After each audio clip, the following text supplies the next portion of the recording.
പൂച്ചക്കുഞ്ഞെ, പൂച്ചക്കുഞ്ഞെ, പൂച്ചക്കുഞ്ഞെ. വീണ്ടും ആരോ കുലുക്കി വിളിച്ചു. പൂച്ചക്കുഞ്ഞ് കണ്ണു തുറന്നു. പട്ടിക്കുട്ടിയാണ് വിളിച്ചത്. ജനലിൽ കൂടി സൂര്യന്റെ വെളിച്ചം പൂച്ചക്കുഞ്ഞിന്റെ മുഖത്തേക്ക് അടിക്കുന്നു. എന്തൊരു ഉറക്കമാണ്, പട്ടിക്കുട്ടി പറഞ്ഞു. മുഖത്ത് വെയിലടിച്ചിട്ടും ഉണരാത്ത. ഞാൻ നല്ലൊരു സ്വപ്നം കണ്ടു വന്നതായിരുന്നു, നശിപ്പിച്ചു നീ. എന്ത് സ്വപ്നം?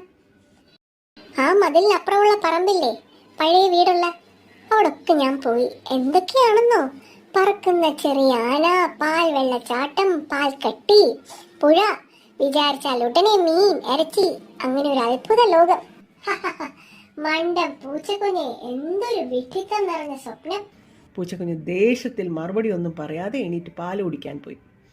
പാല് കുടിച്ച ശേഷം വീണ്ടും ഒന്ന് കിടന്നാലോ എന്ന് ആലോചിച്ചിരുന്നപ്പോൾ അതാ വരുന്നു പട്ടിക്കുട്ടി. പൂച്ചക്കുഞ്ഞെ, നമുക്ക് നീ സ്വപ്നത്തിൽ കണ്ട ആ വീട് വരെ ഒന്ന് പോയാലോ? എന്തിന്? ചിലപ്പോ